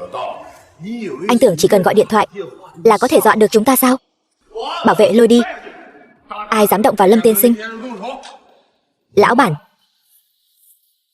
Tôn hội trưởng. Lão bản, hôm nay thằng nhãi Lâm Phong này dám coi thường Thiên Tứ Tập đoàn của chúng ta. Ngài đến vừa lúc lắm. Hôm nay ta sẽ cho ngài xem ta dạy dỗ nó thế nào. Người cần dạy dỗ là người đấy. Lâm Phong là khách hàng kim cương của tập đoàn chúng ta, với số tiền khổng lồ.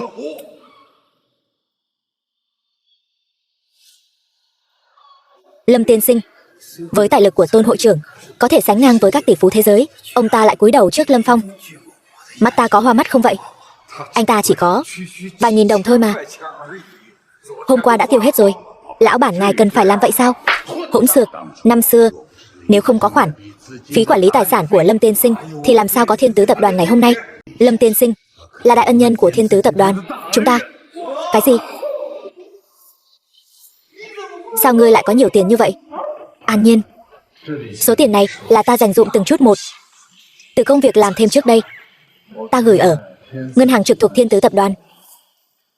5 năm sau vốn định rút ra trả tiền đặt cọc cho căn nhà của chúng ta, cho em một mái ấm. Nhưng không ngờ tạo hóa trêu ngươi. Số tiền này cuối cùng lại dùng vào việc khác.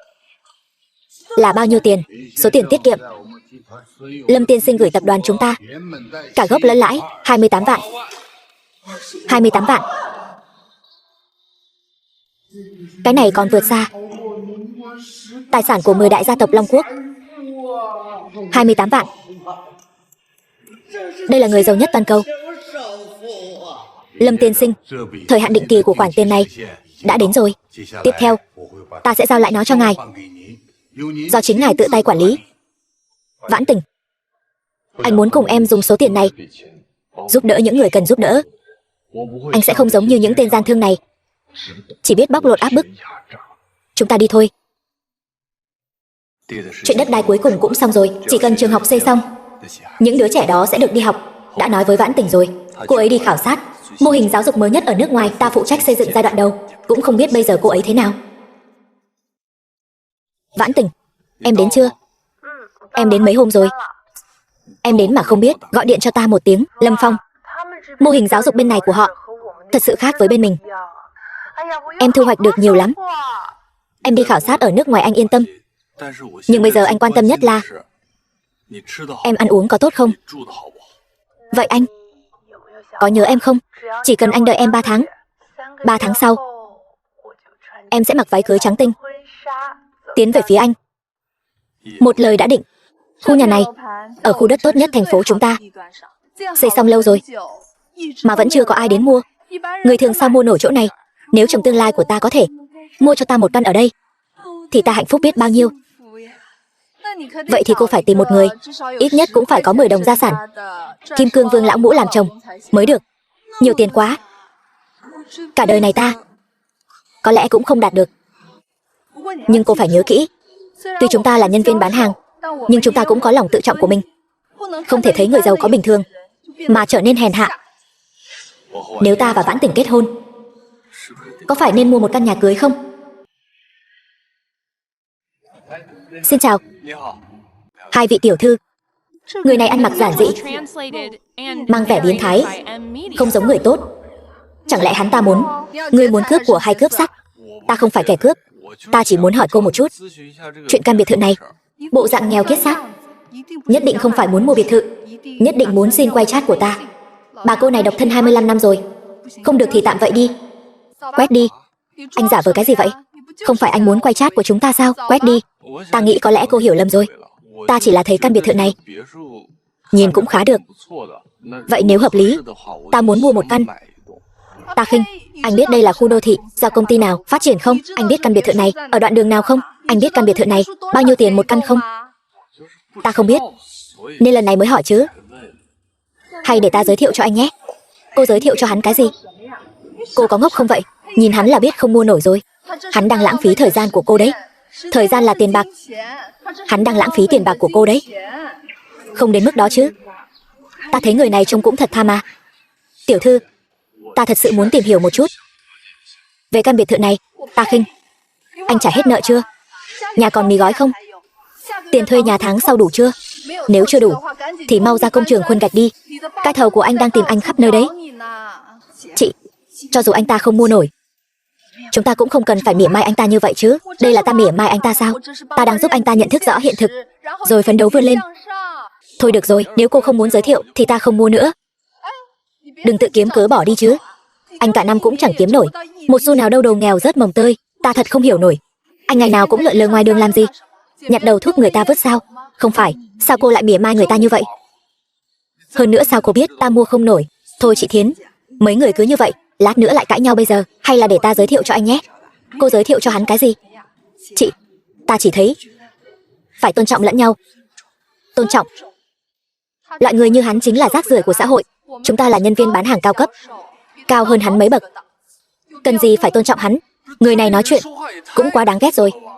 Ta mới chỉ nói một chút thôi, còn có những câu cay nghiệt hơn nữa cơ. Nếu anh còn ngoan cố không tỉnh ngộ, ta sẽ từng chữ từng câu tuôn ra hết cho mà xem. Làm thế nào cô mới chịu ngậm cái mồm khinh người của cô lại hả? Anh dám nói ta khinh người? Anh có tin ta tát anh không? Cô cứ thử động tay xem, người tin hay không? Ta cho người biết tay. Cũng phải, ta nào dám đánh ngươi. Ta đánh ngươi một cái, ngươi vòi ta một hào. Vậy hạnh phúc nửa đời sau của ngươi coi như là tìm được rồi. Ngươi luôn nói ta mua không nổi biệt thự của ngươi. Vậy nếu ta mua nổi thì sao? Nếu ngươi mua nổi, ta sẽ trồng cây chuối mà đi. Được, vậy ta phải xem thử ngươi làm sao trồng cây chuối mà đi. Vậy nếu ngươi mua không nổi thì sao? Ta nhất định mua nổi.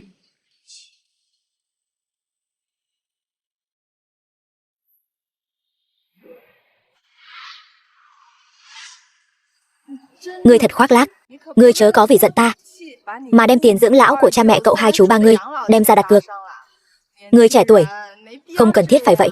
Ta là cô nhi, ta là từ hòn đá mồ côi trong viện nảy ra. Ngươi lớn lên ở viện mồ côi sao?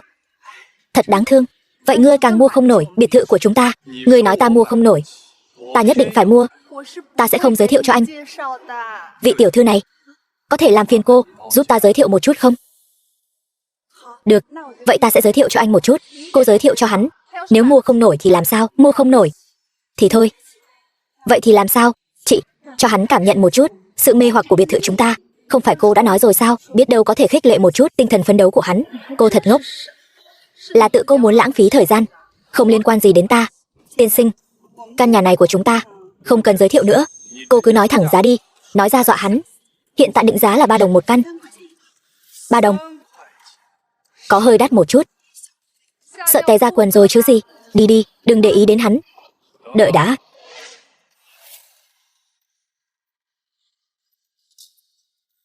Ta lấy 200 đồng. Vậy mà là 200 đồng. Cô tính cho ta xem, số tiền này có thể mua được mấy căn nhà. Ta tính cho anh. Để ta tính. 200 chia 3 bằng 66,6666. 66 căn. Anh có thể mua 60 mấy căn nhà. Nhưng chúng ta hiện tại chỉ có 30 mấy căn thôi. Số còn lại thì cứ từ từ xây. Ta thấy thái độ phục vụ của cô vừa rồi khá tốt. Hay là thế này, ta tặng cô một căn. Anh nói thật chứ?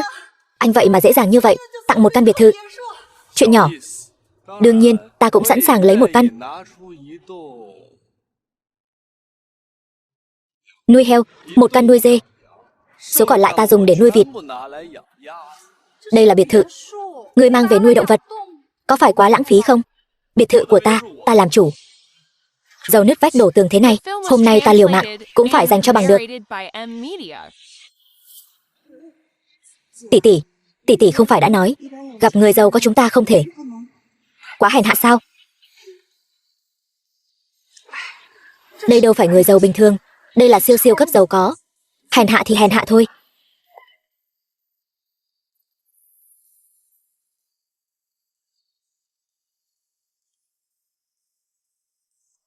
Ngươi làm gì vậy?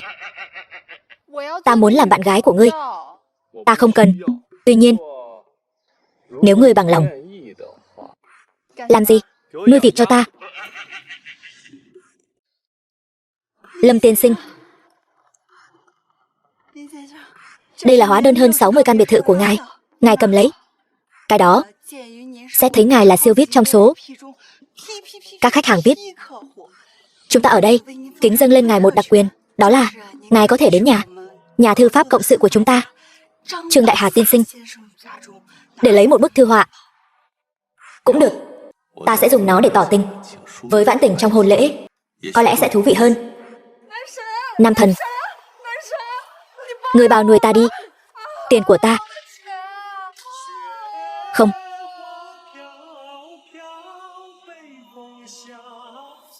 Ta thích nhất là vẽ hải sản. Mực này, rùa này, cua này, ta đều đã vẽ qua rồi. Đại sư, nghe nói hôm nay ngài sẽ phá lệ, vẽ cho ta một bức động vật trên cạn. Đổi bức khác đi.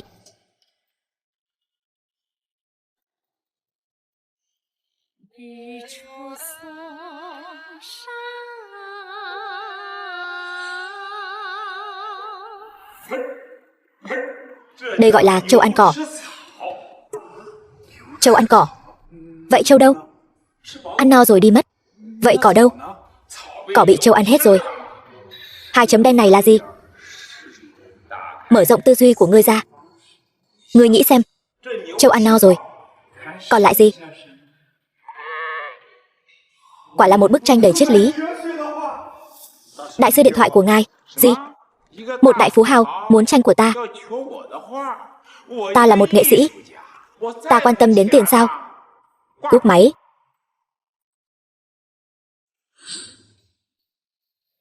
So với vẽ tranh, chữ của đại sư này viết thật sự rất đẹp, khoáng đạt mạnh mẽ. Đại ca, người viết chữ đó là Trương đại sư sao? Ngươi làm gì vậy? Ta đến xin chữ của đại sư. Ngươi có hiểu biết về Trương đại sư không? Ngươi cứ xin chữ ông ấy đi. Nhất định rồi. Ta nghe nói Trương đại sư là học trò của quốc học đại sư Hồ La La. Tinh hoa văn hóa của Hồ La La được ông ấy vận dụng nhuần nhuyễn. Ngươi đã hiểu ông ấy như vậy, ngươi còn dám xin chữ ông ấy sao? Có gì mà không dám. Thân phận của Trương đại sư là gì? Ông ấy là quốc học đại sư đấy. Ngươi nhìn lại ngươi xem, nhìn là biết kẻ làm công hèn mọn. Ngươi cũng xứng xin chữ sao? Không. Ngươi lao động kiếm tiền bằng sức lao động của mình thì có gì sai? Lao động là vinh quang. Ngươi chưa từng nghe qua sao? Sao ngươi lại khinh thường người ta như vậy? Người lao động. Huynh đệ, đại sư sẽ không viết chữ cho ngươi đâu. Ngươi có tin hay không? Đại sư không chỉ viết chữ cho ta, mà còn không lấy một đồng nào. Ngươi cứ khoác lác đi, lát nữa đại sư sẽ đuổi ngươi ra khỏi đây. Không thể nào. Còn không thể nào nữa. Nếu đại sư viết chữ cho ngươi, ta sẽ nuốt cây bút lông của đại sư. Câu này là ngươi nói đó, là ta nói. Đại sư, người này muốn xin ngài một chữ. Hắn ta nói không có một xu nào. Ngài vẫn có thể viết cho hắn. Tên này, ai mà lại lớn mồm như vậy? Chẳng lẽ là công tử của thị thủ phú? Vị tiên sinh này, ngài là Trương công tử do thị thủ phú giới thiệu đến sao? Không phải. Ta họ Lâm. Dọa ta khiếp vía. Vậy cớ gì ta phải viết chữ cho ngươi không công? Ngươi phải biết rằng ta chính là đồ đệ duy nhất của Hồ đại sư, người nổi tiếng trong và ngoài nước. Bởi vì ta có cái này. Cái này là cái gì? Hóa đơn mua hơn 60 căn biệt thự.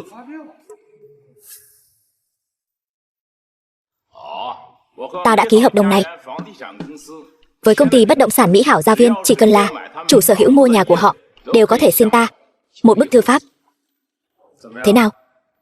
Ta không lừa ngươi đâu. Quả thật là ta có mắt như mù. Ta nói đều là sự thật. Vậy bây giờ ngươi có phải nên nuốt cây bút này không?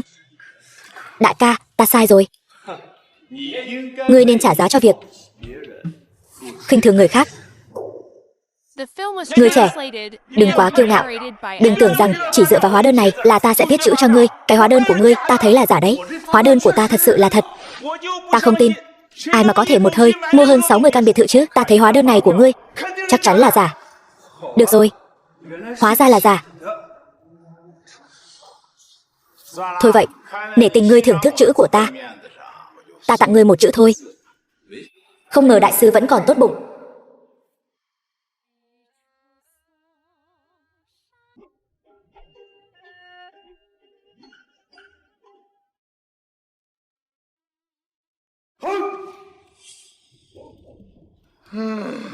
Xong rồi, sao lại chỉ là một chấm thế này? 60 căn biệt thự của ta chỉ đổi được một chấm này thôi sao? Đây là đại sư đang điểm ngươi đấy. Còn không mau cút đi. Ta quyết định tỏ tình bằng chữ viết. Nhất định phải có được. Đại sư, chữ của ngài giá bao nhiêu? Ta mua được không? Chữ của đại sư có thể bán theo bức được sao? Phải bán theo chữ. Bao nhiêu tiền một chữ? Vậy bao nhiêu tiền một chữ? Bao nhiêu tiền một chữ? Ta xem tiền tài như rác rưởi. Vậy thì ngài cứ nói, chữ của ngài đáng giá bao nhiêu rác rưởi? Anh thanh niên này cũng thật kiên trì. Chính là cái tính khoác lác này. Ta phải cho hắn biết khó mà lui. 3 ly một chữ. Không dọa hắn mới lạ. 3 hào một chữ. Hắn vẫn hiểu lầm rồi. Có nên giải thích một chút không? 3 hào một chữ này cũng quá rẻ rồi. Ngài xem, ngài hãy chép lại lời thề ta viết cho Vãn Tình. Chàng trai trẻ, cậu không nhầm chứ? 3 hào một chữ này, 3 hào này, đó là cả năm thu nhập đấy. Ngài là bậc thầy, phải đáng giá như vậy. Hắn chắc chắn là kẻ lừa đảo. Ông đừng viết nữa, viết cũng uổng công thôi. Vậy ta sẽ lấy tiền ra làm tiền đặt cọc trước. Cái mấy trăm đồng này.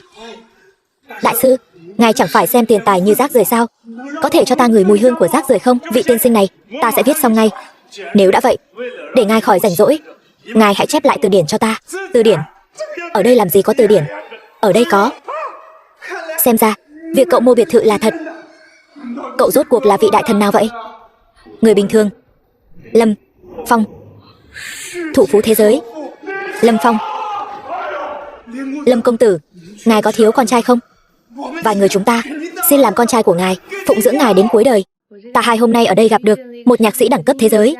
Cô ấy tên là Bà Ngõa La, nói là nguyện ý dùng tầm ảnh hưởng quốc tế của mình để tuyên truyền cho chúng ta. Nhưng gần đây cô ấy nghe nói gặp chút rắc rối, nói rằng chỉ có cậu mới có thể giúp cô ấy. Đây đúng là chuyện tốt. Lâm Phong, anh cuối cùng cũng đến rồi. Tình hình hiện giờ rất khẩn cấp, chỉ có anh mới có thể ra mặt. Chuyện gì vậy? Đại sảnh âm nhạc thế giới của chúng ta, đám người xấu đó muốn mua lại để xây dựng thành câu lạc bộ riêng. Âm nhạc của chúng ta, ước mơ âm nhạc của bọn trẻ đều trông cậy vào anh. Hiểu rồi. Trước đây khi chưa có tiền, không dám có ước mơ. Đã đến lúc bảo vệ ước mơ của bọn trẻ và Vãn Tình rồi. Đây là hiện trường buổi đấu giá. Đại sảnh âm nhạc thế giới, không có thư mời thì không thể vào trong. Sao anh biết ta không có thư mời? Anh xem, đây là cái gì? Anh có phải tưởng ta ngốc không? Thư mời này anh tự làm đúng chứ? Xem ra ta phải xông vào thôi. Ngươi cứ thử xem, làm sao bây giờ? Đừng vội. Huynh đệ, có thể châm trước cho chúng ta được không? Không được. Không còn cách nào khác, cho chúng ta vào chứ. Đây là đại sảnh âm nhạc thế giới. Chỉ cần người có tế bào âm nhạc, ta đây có thể cho các ngươi một cơ hội. Để ta.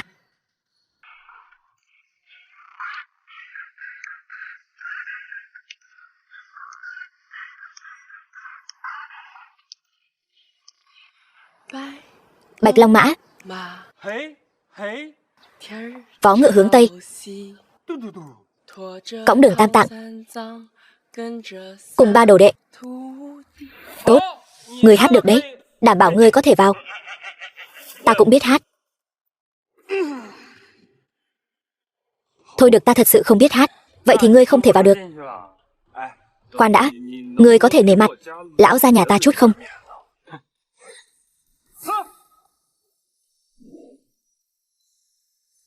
Ra, mời vào trong. Ta có tiền rồi. Các ngươi nói xem, tên đó hôm nay có đến không? Ta thấy tên này dựa vào mình có vài đồng bạc lẻ, cứ thích lo chuyện bao đồng. Hôm nay hắn nhất định sẽ đến. Tuy ta chưa từng gặp hắn, nhưng ta rất khâm phục dũng khí của hắn. Chư vị, hôm nay chúng ta ở đây tổ chức một cuộc họp đặc biệt, chính là để mua lại đại sảnh âm nhạc thế giới, đổi thành hội sở, để mọi người ở đó uống cà phê thưởng trà, rồi làm thêm tiệc nướng nữa. Tại sao nhất định phải hát? Hát hò chả có ý nghĩa gì cả. Đúng vậy. Ngươi sai rồi. Sao ngươi vào được đây? Bảo vệ không chặn ngươi lại sao? Ta đến đây là muốn nói cho các ngươi một đạo lý. Từ thời nguyên thủy đến nay, văn minh không ngừng phát triển, nhân loại không ngừng tiến bộ. Văn minh đã tạo ra chữ viết, âm nhạc vân vân. Trong đó, âm nhạc cũng là thứ không thể thiếu. Âm nhạc quỷ mị thì có tác dụng gì? Có thể ăn được không? Âm nhạc hay có thể thức tỉnh ý chí chiến đấu của ngươi khi ngươi chán nản, để xông pha vào cuộc sống mới. Ngươi đang nói nhăng nói cuội ở đây sao? Thôi được rồi. Ta khuyên hai người mau chóng ra ngoài đi. Đừng ở đây làm trò cười cho thiên hạ. Ngồi đây toàn là những nhân vật tầm cỡ thế giới. Thanh niên nhiệt huyết như ngươi không thích hợp đến nơi này. Ngươi trẻ tuổi, ta khuyên ngươi một câu, đừng manh động mà mất mạng. Trẻ tuổi thì không thể có tiền sao? Bởi vì ta là Lâm Phong. Ngươi chính là người quyên góp trường tiểu học, đổi đất biệt thự thành đất thương mại Lâm Phong đó sao? Ngươi cũng là thương nhân. Ta tất nhiên là thương nhân. Nhưng mà ngươi làm sao biết được dự án của ta không có lợi nhuận? Dự án của ta không chỉ là dự án có lợi, mà còn là dự án sinh lời nhất. Ta xây dựng rất nhiều trường học, bởi vì ta muốn đầu tư nguồn lực khổng lồ. Ta muốn dùng nhân tài ưu tú nhất để bồi dưỡng nhân tài, và những nhân tài được đào tạo ra này đều sẽ cống hiến cho xã hội. Các ngươi nói xem, khoản đầu tư như vậy có lời hay không? Hôm nay đến đây chính là muốn giữ lại đại sảnh âm nhạc thế giới này, phải? Lâm Phong, ta muốn cho ngươi xem một thứ. Đây là thứ ta mua lại nhờ việc liên hợp tất cả thương nhân. Nó chính là biểu tượng của đại sảnh âm nhạc thế giới. Ngươi biết ta đã bỏ ra bao nhiêu tiền không? Tận 26 vạn đó. 26 vạn. Đó là khối tài sản lớn đến nhường nào? Chẳng lẽ là tập trung toàn bộ tài sản của thế giới lại với nhau sao?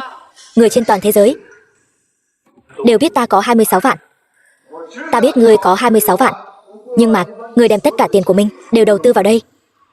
Vậy ngươi chẳng còn xu dính túi. Đồ đạn ngốc. Ngươi mới là đồ ngốc. Nếu ta bảo vệ được nơi này, sẽ nhận được sự tôn trọng của toàn thế giới, của những người yêu âm nhạc, ta sẽ vô cùng vinh quang.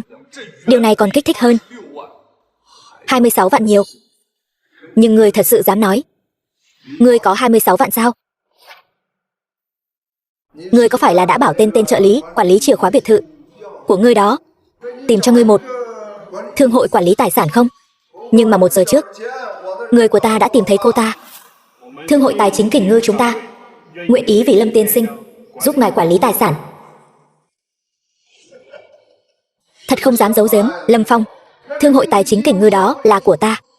Tiền của ngươi e rằng hiện giờ đang nằm trong tài khoản của ta rồi.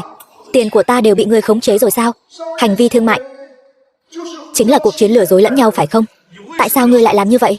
Ngươi hủy hoại đại sảnh âm nhạc này thì có lợi ích gì cho ngươi? Ngươi còn nhớ tứ đại gia tộc chứ? Ngươi có biết không? Thực ra ta chính là ông chủ đứng sau đó. Lần đó ta thua ngươi, ta đã bị sỉ nhục nặng nề. Ta là một cự phách thương mại, vậy mà lại thua một con tép diêu như ngươi. Cho nên những gì ngươi làm bây giờ đều là đang đối đầu với ta. Ta chỉ muốn đấu với ngươi một phen. Ngươi có muốn cân nhắc quỳ xuống trước mặt ta cầu xin như một con cờ hó không? Biết đâu ta sẽ cân nhắc dành tặng ngươi cả đại sảnh âm nhạc rát vàng này, để lại nó cho những người yêu âm nhạc giữ gìn ước mơ. Hy vọng ngươi đừng hủy hoại thánh địa âm nhạc này. Âm nhạc là ước mơ của vãn tình. Ngươi có tin hay không, ta có thể khiến cho tài sản của tất cả các ngươi tan thành mây khói. Nói hưu nói vượn cái gì vậy? Ta chỉ cần gọi một cú điện thoại là có thể khiến cho các ngươi khuynh gia bại sản. Thôi được rồi, đừng mơ mộng hão huyền nữa. Bắt đầu hành động thôi.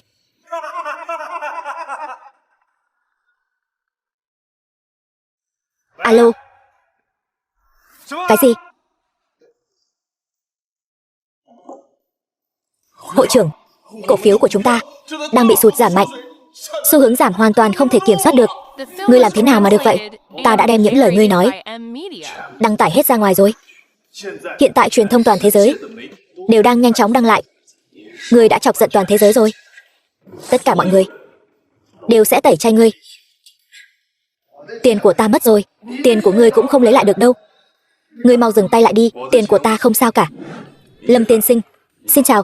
Ta là Tiểu Trân, người phụ trách của Ngân hàng Tài chính Quốc tế. Ngài đã từng đăng ký bảo hộ tài chính, cho nên tài sản của ngài sẽ được tập đoàn tài chính giám sát. Chúng ta đã giúp ngài phong tỏa, tài sản của ngài không bị ảnh hưởng gì cả. Trời ơi, tiền của ta mất rồi. Thế nhưng hắn vẫn là người giàu nhất thế giới. Tiền của ta, trả lại tiền cho ta. Hội trưởng, tiền của ta. Cảm ơn ngươi. Ta có một bài hát muốn tặng cho ngươi.